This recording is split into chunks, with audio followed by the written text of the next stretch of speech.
Hello, good morning and welcome back to my channel. আজকে আবারও সকাল সকাল বৃষ্টি শুরু হয়েছে এবং বৃষ্টি দিয়েই আরও একটা ব্লগ শুরু হচ্ছে। কি করব বলো, দিন রাতের মতন, সূর্য চাঁদের মতন আমাদের জীবনে এখন এই বৃষ্টিটাও ওতপ্রোতভাবে জড়িয়ে গেছে। মানে রোজ কিছু হোক না হোক বৃষ্টি হবেই। এইটা 2 মাস ধরে আমরা সবাই হয়তো ফেস করছি। তা যাই হোক, আজকে মায়ের জন্য আমি চা বানাবো ইন্ডাকশানে। তোমরা তো জানোই যে এইবার জামাই ষষ্ঠীতে ইন্ডাকশানটা মাকে আমরা গিফট করেছিলাম, কিন্তু এটা কিভাবে মা ব্যবহার করবে সেটা আর মাকে দেখিয়ে যাওয়া হয়নি, তাই এটাও এরকম প্যাকটি পড়েছিল। তো সেই জন্য আমি ভাবলাম আমি যখন এখন এসেছি মাকে মোটামুটি বেসিকটুকু, মানে কিভাবে টেম্পারেচার বাড়াবে কমাবে আর কিভাবে অন অফ করবে সেইটুকু শিখিয়ে দিয়ে যাই। তো সেই জন্যই সকালের মায়ের লিকার চাটা আমি আজকে ইন্ডাকশানেই করছি, আর মাকে দেখিয়েও দিয়েছি যে বেসিক কাজটুকু কিভাবে করবে। আর এইটাও জানো তো প্রেস্টিজের, আমার বাড়ির ইন্ডাকশানটাও প্রেস্টিজের, কিন্তু এটার টেম্পারেচার অনেকটা হাই। এইটুকু চা হতে মাত্র সময় লাগলো ওই হার্ডলি 35 থেকে 40 সেকেন্ড।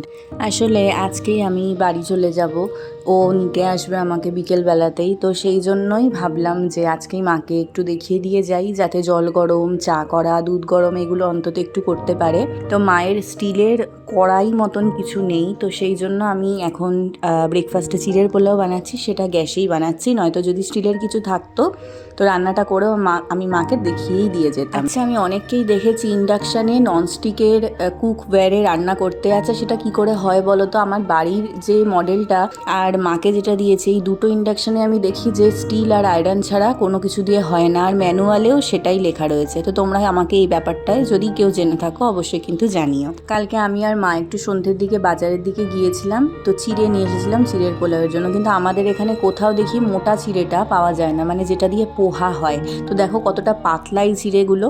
খুব সাবধানেই আমাকে চিড়ের পোলাওটা আজকে করতে হবে। চিড়েটা ধুয়ে যেভাবে আমি ওই বাড়িতে করি সেইভাবে কিন্তু আজকে একদমই করা যাবে না। ফোড়ন দিয়ে আলুটাকে আগে ভালো করে ভেজে নিয়েছি, তারপর আলুটা সেদ্ধ হয়ে যাওয়ার পর আমি কাঁচা চিড়েটাই এর মধ্যে দিয়ে দিচ্ছি। দিয়ে এবার খুব ভালো করে আগে সব কিছুকে মিশিয়ে নেব, আর নুন চিনিটাও এই মুহূর্তেই আমি অ্যাডজাস্ট করে নেব। এর আগে এইরকম পাতলা চিড়ে দিয়ে আমি একবার চিড়ের পোলাও করেছিলাম, আর চিড়েটাকে ধুয়েছিলাম। তারপর যে সেটার কি হাল হয়েছিল, মানে সেটা গলা ভাত না চিড়ের পোলাও বোঝা যাচ্ছিল না। তাই এবার আমি কি করেছি, একটু একটু করে জলের ছিটা দিচ্ছি, অনেকটা সুজির উপমার মতন, আর এটাকে বানিয়ে নিচ্ছি। নয়তো আবার কী হবে, চিড়েটা শক্ত হয়ে থাকবে, তখন আর খেতে ভালো লাগবে না। তাই একটু একটু করে জলের ছিটা দেবো, চিড়েটা নরম হওয়া অবধি এরকমভাবেই নেড়ে নেড়ে করে নিলাম। বাদামও তো ভেজেছি, বাদামটা একদম লাস্টে দেবো, নয়তো জলের ছিটা পড়লে আবার বাদামটা নিংড়ে যাবে। তো এই যে দেখো একদম ঝরঝরে সুন্দর কিন্তু চিড়ের পোলাওটা হয়েছে, একদম মনের মতন হয়েছে। আমার খেতেও খুব ভালো হয়েছিল, মানে মোটা চিড়ের থেকেও দেখলাম এইভাবে পাতলা চিড়ে দিয়ে করে চিড়ের পোলাওটা খেতে একটু বেশিই ভালো হলো। ব্রেকফাস্ট হয়ে গেছে আমার আর মায়ের, আর আজকে আমি একদম অন্যরকমভাবে একটা চিকেন রান্না করব, তাই ভাবলাম তোমাদের সাথে শেয়ার করি। তো চিকেনটা ভালো করে ভিনিগার আর নুন দিয়ে ধুয়ে নিয়েছি, এবার ম্যারিনেট করব। দিয়ে দিলাম নুন, হলুদ, আর সাথে দিচ্ছি কাশ্মীরি রেড চিলি পাউডার। একটু বেশি পরিমাণেই দিলাম যাতে রঙটা ভালো হয়। এরপর দিলাম আদা, রসুন, লঙ্কা আর টমেটোর পেস্ট। তারপর আমি এর মধ্যে দিচ্ছি আজকে বিরিয়ানি মশলা। এই সানরাইজের বিরিয়ানি মশলাটা আমি ইউজ করে দেখলাম খুব ভালো। তো এটা ওই 1 প্যাকেট মতন দিয়ে দিলাম, 10 টাকার প্যাকেটের। আর এর মধ্যে দিচ্ছি ফেটিয়ে রাখা টক দই। এবার সব কিছুকে খুব ভালো করে ম্যারিনেট করব। যত ভালো করে ম্যারিনেট করব আমার মনে হয় ততই চিকেনটা খেতে অনেক বেশি ভালো হবে। এক একদিন এক এক রকম আইডিয়া মাথার মধ্যে ঘোরাফেরা করে, যে যদি এইভাবে করি তাহলে হয়তো ভালো হবে। তো সেটাই আমি অ্যাপ্লাইও করে ফেলি আর তোমাদের সাথে সেটা শেয়ারও করি। যেমন আগের দিনই আলুর দমের রেসিপিটা শেয়ার করেছিলাম। আচ্ছা, তোমরা কি কেউ বানিয়েছো? বানালে কিন্তু আমাকে কমেন্টে জানিও। হয়ে গেছে, এটাকে এবার মিনিট 20 জন্য রেখে দেবো। এই চিকেনটাতে আলু না দিলেও চলে, কিন্তু আজকে যেহেতু চিকেন দিয়েই খালি খাবো সেই জন্য একটু আলু আমি দিলাম। একটু নুন হলুদ দিয়ে ভেজে নিচ্ছি, আর আলুটাকে আমি একদম অর্ধেক সেদ্ধ হওয়া অবধি এখন ভাজবো, কারণ যেহেতু চিকেনটাকে ম্যারিনেট করে রেখেছি তো ওটা হতে বেশিক্ষণ সময় লাগবে না, সেই কারণে। অর্ধেক ভাজা হয়ে গেলে এর মধ্যে আমি একটু কুচিয়ে রাখা পেঁয়াজ দিয়ে দিচ্ছি। দিয়ে এবার পেঁয়াজটার সাথে আলুটাকে ভালো করে ভেজে নেব। ব্যাস, আলু পেঁয়াজ সমস্ত কিছু ভাজা হয়ে গেছে। এবার এর মধ্যে আমি আজকের কি ইনগ্রিডিয়েন্টটা দিচ্ছি, যেটা হচ্ছে খাসির চর্বি, যেটা আগের দিন বাবা এনেছিল, সেটা আমি কিছুটা বাঁচিয়ে রেখেছিলাম। আমার না অনেক দিনের ইচ্ছা এই এক্সপেরিমেন্টটা করার, যে নর্মাল চিকেন কষাতে শুধুমাত্র খাসির চর্বি দিলে সেটা খেতে কেমন লাগে। আমার খালি মনে হয় যে একটা দারুণ ব্যাপার হয়। তো সেটাই আমি আজকে ট্রাই করছি আর তোমাদের সাথেও শেয়ার করছি। যে তেলে আলু ভেজেছিলাম তার মধ্যেই কিন্তু আমি খাসির চর্বিগুলো দিয়ে দিয়েছি, কারণ দেখো চর্বিটা থেকে কতটা তেল ছেড়েছে, তাই এর থেকে বেশি তেলের আর দরকার নেই। চর্বি থেকে তেল ওঠার পরে এর মধ্যে আমি ম্যারিনেট করা চিকেনটা দিয়ে দিলাম। আর চিকেনটা ঢালার মুহূর্তে কোনো কারণে ক্যামেরাটা আমি অন করতে ভুলে গিয়েছিলাম, সেই জন্য সেই ক্লিপটা আর নেওয়া হয়নি। এবার আর কিছুই করার নেই, সব মশলা তো দেওয়াই আছে। এবার খালি ঢাকা দিয়ে দিয়ে পুরো জিনিসটাকে কষাতে হবে। আজকে কিন্তু একদম কষা কষা আমি মাংসটা রান্না করব। তার একটাই কারণ, ওই যে তোমাদের বললাম খালি চিকেনটাই আজকে খাবো, এই কারণেই বললাম যে আজকে বিরিয়ানি দিয়ে চিকেন খাবো।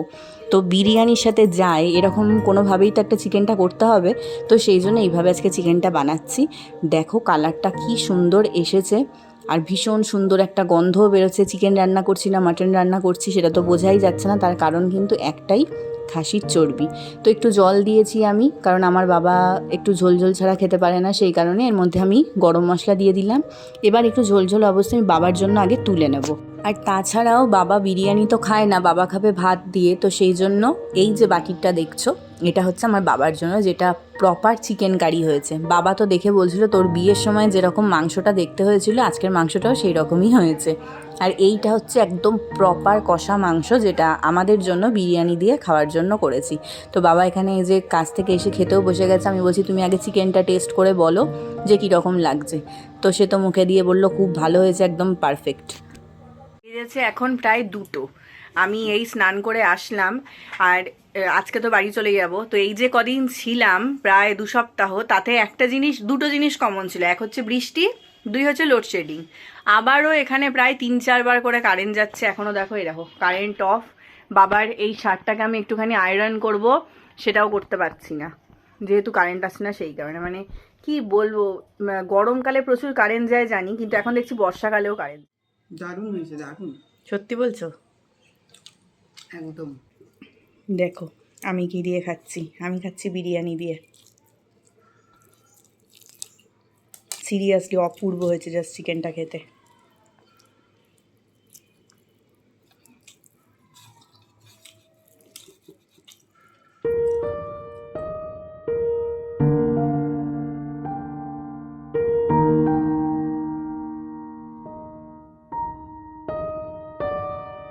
বিকেলবেলায় ছাদে এসে একটুখানি স্পিকারটা চালিয়ে কিছু মনের মতন গান শুনছিলাম। তারপরেই দেখলাম হঠাৎ করে আকাশের এক কোণ থেকে মেঘ জমাটা শুরু হলো, আর তখনই আমি ক্যামেরাটা খুলে সেটা ক্যাপচার করা শুরু করলাম। আর অদ্ভুতভাবে দেখতে পেলাম যে ক্যামেরাটা ঘুরছে, তার সাথে আকাশের রঙটাও চেঞ্জ হচ্ছে। অনেক জোরে বৃষ্টি নেমেছিল, আর এই বৃষ্টিতেও কীভাবে আসবে সেটাই আমাকে ভাবাচ্ছিল। সাথে কারেন্টও অফ হয়ে গিয়েছিল। আসলে আমাদের কারেন্টটা ছিল না প্রায় দুপুর থেকে। এটা হচ্ছে আমাদের ওপরে ফিউজ উড়ে গিয়েছিল লাইনের, তারপর লোক এনে সেটা ঠিক করা হলো। তারপর দেখলাম পুরো এলাকার কারেন্টটাই চলে গেল। তো আর কি করা যাবে, কতক্ষণই বা বসবো। ও চলে এসেছে, আর মা এখানে ঠাম্মার জন্য খাবার তৈরি করছে, আমার ফোনের ফ্ল্যাশ জ্বালিয়েই করছে। আর কি করা যাবে, আর পুরোটা পাড়া দেখো অন্ধকারে ডুবে আছে। এমনিতে তো ক্যান্ডেল লাইট ডিনার হয় না এইভাবেই নাকি? দারুণ দারুণ ক্যান্ডেল লাইট ডিনার হচ্ছে। খেয়ে দিয়ে আমরা বেরিয়ে পড়েছি। আমরা খাওয়া দাওয়ার পরেই কারেন্টটা চলে এসেছিল। আজকেই এই বাড়ির থেকে ওই বাড়িতে আমার ফেরার দিনটা খুব অন্যরকম ছিল। অন্যরকম বলতে একটুও ভালো লাগছিল না, বেশি মন খারাপ লাগছিল। এক তো সারাদিন বৃষ্টি ছিল, তার ওপর ছিল আবার লোডশেডিং, সেই কারণে কীরকম কী ব্লগ আজকে করে উঠতে পারলাম জানি না। শেষে আর বেশি কিছুই বলতে ইচ্ছা করছিল না, ভীষণ বাড়ির জন্য মনটা খারাপ লাগছিল, যেহেতু এবার অনেক দিন ছিলাম সেই কারণে। চলো আজকের মতন ব্লগটা এখানেই শেষ করছি। বাকি ব্লগগুলো এবার থেকে তোমরা আমার পায়রাডাঙ্গার বাড়িতেই দেখতে পাবে। যদি ব্লগ ভালো লেগে থাকে লাইক শেয়ার করো। অবশ্যই যারা এখনও চ্যানেলটা সাবস্ক্রাইব করোনি তারা চ্যানেলটা সাবস্ক্রাইব করে নিও।